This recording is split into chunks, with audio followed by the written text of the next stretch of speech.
Hello दोस्तों, आज हम पढ़ते हैं हिंदुस्तान सोशलिस्ट रिपब्लिकन एसोसिएशन, जिसे हम HSRA कहते हैं। इससे पहले हम पढ़ते हैं नौजवान भारत सभा। नौजवान भारत सभा क्या है? पंजाब में 1926 ईस्वी में मार्च में इसकी स्थापना होती है। नौजवान भारत सभा की इसकी स्थापना भगत सिंह, छबीलदास, यशपाल और भगवती चरण वोहरा द्वारा की गई है। भगवती चरण वोहरा की दो प्रमुख कृतियां हैं। पहली है फिलांसफी ऑफ बॉम्ब, दूसरी है नौजवान भारत सभा का घोषणा पत्र। उद्देश्य क्या था? भारतीयों में देशभक्ति पैदा करना, अंग्रेजी सत्ता का अंत करना, मजदूरों और किसानों का राज हो। क्या हो? मजदूरों और किसानों का राज हो। Hindustan socialist Republican association, Hindustan socialist Republican association ये क्या है? इसकी स्थापना चंद्रशेखर आज़ाद ने 10 सितंबर 1928 ईस्वी में की थी। जब हिंदुस्तान रिपब्लिकन एसोसिएशन के सभी सदस्य गिरफ्तार हो जाते हैं तो फिर चंद्रशेखर आज़ाद ने हिंदुस्तान सोशलिस्ट रिपब्लिकन एसोसिएशन की स्थापना की थी 10 सितंबर 1928 ईस्वी में। इसके और कौन से सदस्य? इसकी स्थापना फिरोज शाह कोटला मैदान दिल्ली में होती है। इसकी स्थापना कहाँ होती है? फिरोज शाह कोटला मैदान दिल्ली में होती है। इसके सदस्य थे चंद्रशेखर आज़ाद, भगत सिंह, सुखदेव, राजगुरु, भगवती चरण वोहरा और जयगोपाल। ये इसके सदस्य थे, प्रमुख सदस्य थे। इसका उद्देश्य क्या था? क्रांतिकारी आंदोलन। क्या करना? क्रांतिकारी आंदोलन करना। भारत में समाजवादी गणतंत्र की स्थापना करना। भारत में क्या करना? भारत में समाजवादी गणतंत्र की स्थापना करना। HSRA में 3 प्रमुख घटनाएं हुई हैं। सैंडर्स की हत्या 1928 ईस्वी में, असेंबली बम कांड 1929 ईस्वी में और लाहौर षड्यंत्र केस 1929 में। तो इसमें पहला क्या है? सैंडर्स की हत्या 17 दिसंबर 1928 ईस्वी। इसमें क्या हुआ था?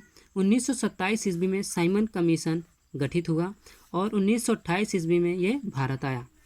साइमन आयोग में सभी 7 सदस्य अंग्रेज थे। साइमन आयोग में जितने भी 7 सदस्य थे और ये सभी अंग्रेज थे। इसके विरोध में 30 अक्टूबर 1928 में लाहौर में साइमन कमीशन का विरोध हुआ।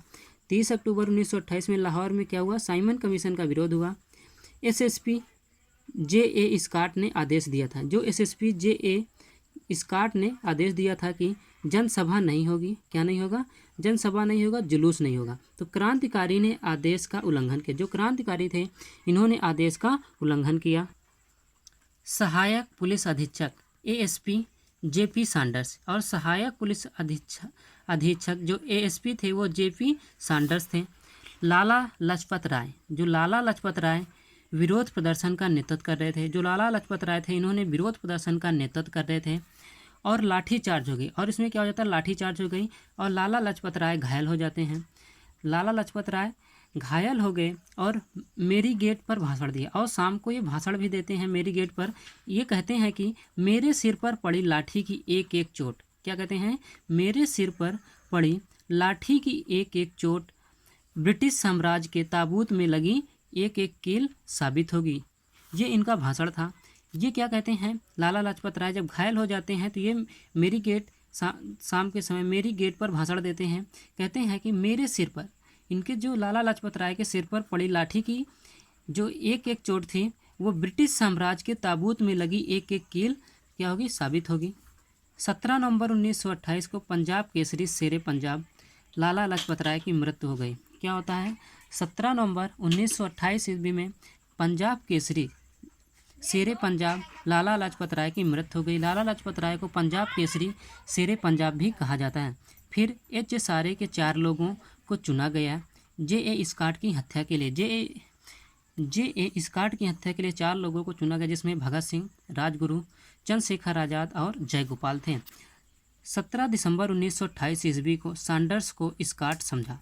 17 दिसंबर 1928 ईस्वी को जो सैंडर्स को क्या समझते हैं? स्कॉट समझते हैं। और राजगुरु ने सैंडर्स को गोली मार दी। राजगुरु क्या करते हैं? सैंडर्स को गोली मार देते हैं। और भगत सिंह ने भी कई गोलियां मारी। इसमें 2 कांस्टेबल इनका पीछा करते हैं। पहले थे चनन सिंह और दूसरे कार्ल। चनन सिंह को चंद्रशेखर आज़ाद ने गोली मार देते हैं और कार्ल को भगत सिंह ने गोली मारी थी। और इस पूरी घटना का प्रबंध सुखदेव ने किया था। और ये जो पूरी घटना थी इसका प्रबंध सुखदेव ने किया था। इसके बाद है असेंबली बम कांड 8 अप्रैल 1929। असेंबली बम कांड 8 अप्रैल 1929 के बारे में हम कल पढ़ेंगे। दोस्तों, अगर हमारा यह वीडियो अच्छा लगे तो वीडियो को लाइक करें, शेयर करें और हमारे चैनल को सब्सक्राइब करें। धन्यवाद।